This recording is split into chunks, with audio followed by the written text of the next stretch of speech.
This is lesson 2.1, the tangent and velocity problems. In this section, you're going to learn how limits arise when we attempt to find a tangent to a curve or the velocity of an object. So the things you should get out of this lesson is that the tangent of a line is viewed as the limit of the secant lines. The concept of average versus instantaneous velocity, and you're going to describe it numerically, graphically, and in physical terms. And then we're going to look also at the tangent line as the line obtained by zooming in on a smooth function, so it's a local linearity, and then also approximating the slope of a tangent line using slopes of secant lines. So we're going to start out looking at a tangent to a curve and understanding what that is. So a tangent to a curve, it has the same direction as the curve at the point of contact. So right here on this circle, this point of contact, the pink line, your tangent only intersects once, and only once. And that's usually what we think about as a tangent. But if I'm looking at the curved line over here, line L would touch it once and only once, but it's not a tangent because it doesn't have the same direction of the curve at the point of contact. But this pink line, covered in purple, line T, it intersects the curve twice, but it's a tangent at point P. And that's what you're looking at. It has the same direction of the curve at point P. So we need to find an equation of a tangent line. So we're going to use the parabola y equals x squared, and we want to find the equation of the tangent line at the point 1, 1. So in order to do that, we need to find the slope. Slope, we always use the letter m to write an equation of a line at point P. But we're only given one point because it only crosses at one point. But we need 2 points to write an equation. So we need to be able to use 2 points to find a slope. So that's where we're going to start talking about secant lines. So the blue line that you see on the graph is a secant line, whereas the pink line is a tangent line. So we are going to start by finding the slope using another point on the parabola. And the point we're going to use is 1.5, 2.25. So I'm going to start, and I'm going to put my point that I'm using on the back. That was the 1, 1 that we want the tangent line from. And then I'm going to find the slope using the other one. So it's change in y over change in x. 2.25 over 1.5. When I find that slope, it comes out to be a 2.5. So that was just one point. So the point that we ended up using right there was 1.5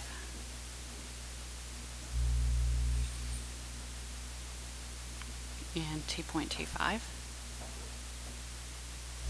And my slope, it came out to be 2.5.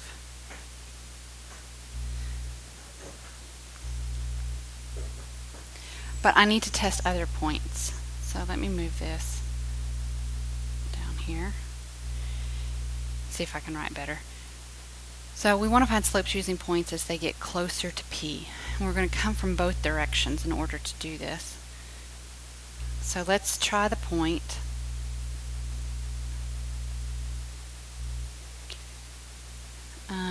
To 4.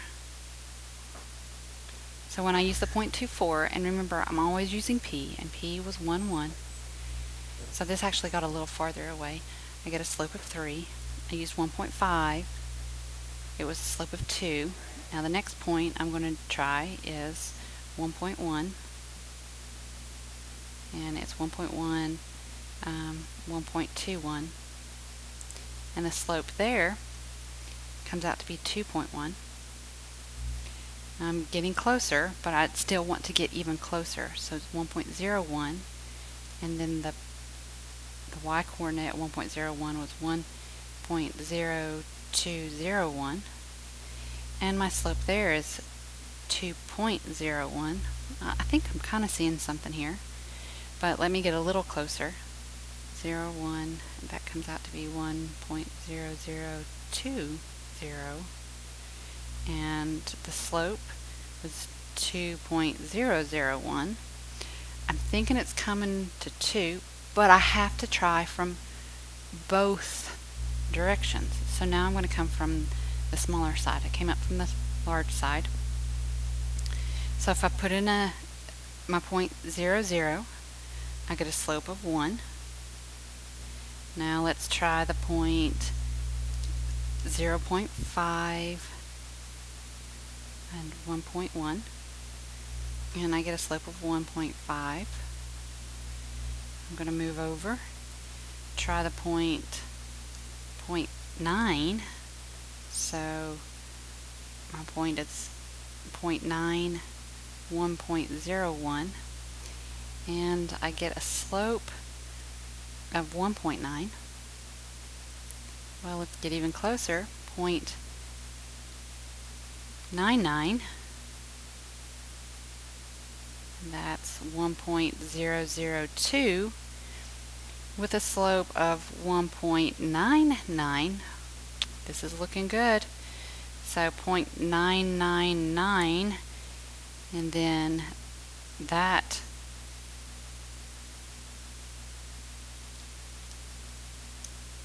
was 0.998. You'll have to forgive me, I actually copied these wrong right here. So those y values at 0.9, it was, wow, I copied a lot of them wrong. So even over here at this 0.5, 1.1, it wasn't 0.5, 1.1.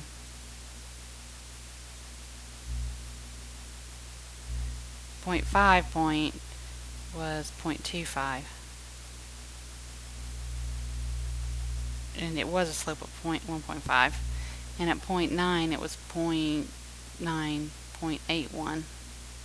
So my slopes were right, I just copied my y intercept wrong, or my y coordinate. 0.99 it was 0.9801, and 0.999, 0.998. And the slope at 0.999 was 1.999. All these nines, it's crazy. So with that being said, I noticed that this is getting closer to 2 as well as this is getting closer to 2. So I can say that my slope, m, for this is going to be 2. So the slope of the tangent line, so that line that just goes the same direction as the curve, it's equal to the limit of the slopes of the secant lines. So to show that, I have drawn on Desmos, I went and drew this line where I get to change my slopes. So as I adjust my slope, I want it to be close to the tangent line. And as that gets closer and closer, it's the limit. So right here at x, or the slope equals 2, that's the limit of it. But it comes from both directions. You've got to see if it comes it from each way going to there. And it does. See all of those tangent lines? Sorry, the only tangent line, all the secant lines then come to where they meet, or the limit from both directions is 2.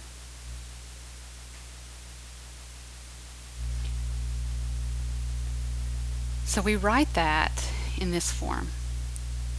The limit of q, as q goes to p, of the slope of the line PQ is equal to m.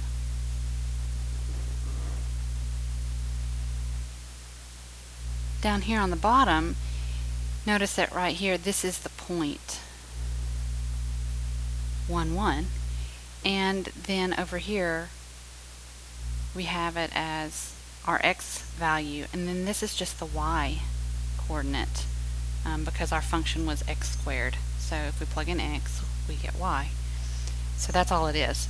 So don't be thrown by this. It's just putting the function into the limit. So it's the change in y over the change in x. So the limit as x goes to 1 is equal to 2. So now we can write the equation of the tangent line. We know that the limit of the slope is 2 because it approaches 2 from both directions. We couldn't have done that if we would have just plugged in a 1, because 1 minus 1 in a slope equation, because remember change in y, 1 minus 1, that would have been a 0, so that doesn't help us. So we found it by finding the limit of the secant lines to give us the tangent slope. So now we plug in the points that we were given and the slope. So y minus 1 equals 2x minus 1. So y is equal to 2x minus 2. It's equal to 2x minus 1. And that's the equation for our tangent line.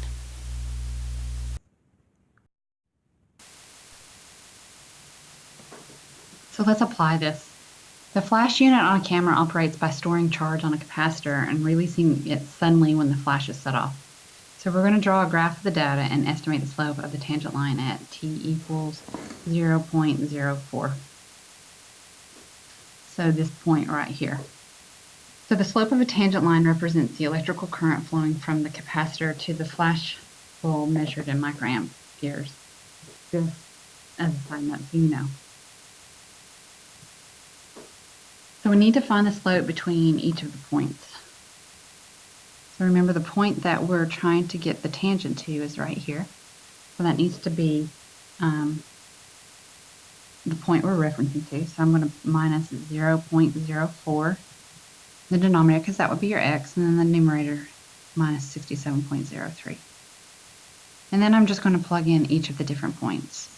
So this would be x of a and then y of a. So I've done all that, and these are the results for the slope. I get a negative 824.25, and for point B, negative 742.00 for the slope. I'm going to erase this.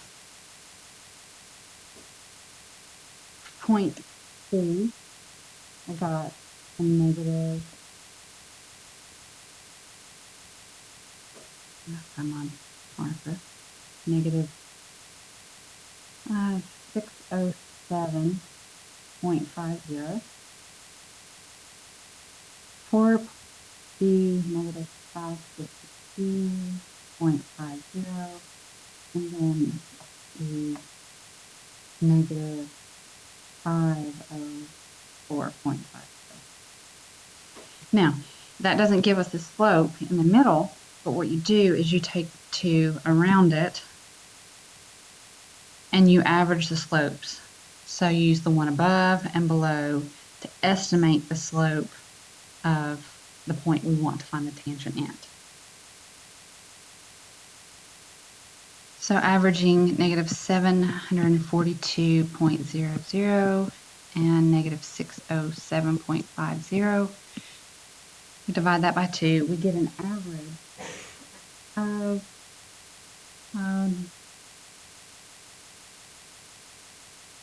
negative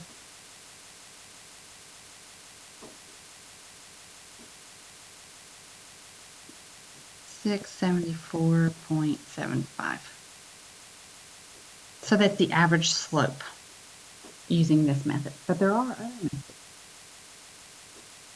The second method that you can use is to draw an approximation to the tangent line at P. So you go and you draw an approximate tangent, and you measure the size of the triangle ABC. So the length of AB, because that would be the change in y, you just pick 2 points, find that distance, and then BC, pick 2 points, find that distance, and you can get negative 670. Notice that they're not exactly the same, and it also depends on how good you draw your tangent there as well. So in the one instance, we got negative, let's say 675, and then the other one negative 670. And the point being is that these are approximations. It depends on how close you get. It depends on how accurate you get. So somewhere around negative 670 is what you're looking at. So we're going to look at the velocity problem now. So when you're driving along, your speedometer, it doesn't just stay steady, even if you have it on cruise control at one speed. It's going to move up some, it's going to move down some, and so your velocity is not constant. So with that being said, how can we measure or define instantaneous velocity? In order to do that, we're going to look at the problem of dropping a ball. So suppose you're standing up on top of the CN Tower in Toronto and you drop a ball from the upper observation deck. It's 450 meters above the ground, and we're going to find the velocity of the ball after 5 seconds. Now we're going to assume this is in free fall, and free fall is neglecting any air resistance, because that would have to subtract off. And so the distance fallen after t seconds is the equation 1/2 gt squared. And so the g is the constant, is the acceleration due to gravity, and we're going to look in meters per second because we have 450 meters above ground. So we're going to use the same units. There are also feet per second squared, but we're going to use the 9.8 meters per second squared. Average velocity is found by finding the change in position over the time that's traveled. So we're going to want to know what it is at 5 seconds. So we're going to see what it is at 5 seconds and use 5 seconds and 4.9 seconds. Using the equation that we just wrote, that S of t is equal to 1/2 g of t squared, where g is equal to 9.8, so it's 1/2 of the 9.8 t squared, which is 4.9 t squared. And using these two s's 2 times. So the time is 5 minus 4.9. And then in the numerator, 9 times the 5 1 4 minus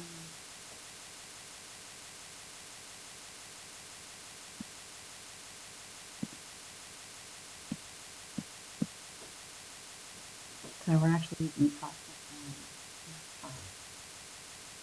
So let's change that. Still going to be the same thing. So 5.1 minus 5. This is a 0.1 in the denominator. The numerator, we get 4.949, which comes out to be 49.49 meters per second. So we can see the different values here. As it gets closer, numbers get together, we come up with that it is close to 49 meters per second. So the limit of it is 49 meters per second. So what we just looked at is the instantaneous velocity. The instantaneous velocity is the limiting value of the average velocities over shorter and shorter and shorter time periods. Just like what we did with the secant lines and the tangent lines. We got the secant lines closer and closer to that tangent line. And so we came out with that. The limiting value was 49 meters per second. So if we looked at the curve, you have your slope of your secant lines. It's equal to the average velocity, which was this function that we used. And if you kind of notice here, this is kind of looking familiar. This f of a plus h minus f of a over h. which is this distance right here. So you should have been doing this. We've done it. We've found this function a couple of times already in class. So the slope of the secant line would be the function, which came out to be 4.9x squared at a plus h minus f of a over the difference, which is h. So the velocity at time t equals a. It's the limit of the average velocities as h approaches 0. So h gets smaller, smaller, and smaller. It must be equal to the slope of the tangent line at p. It's the limit of the slopes of the secant lines.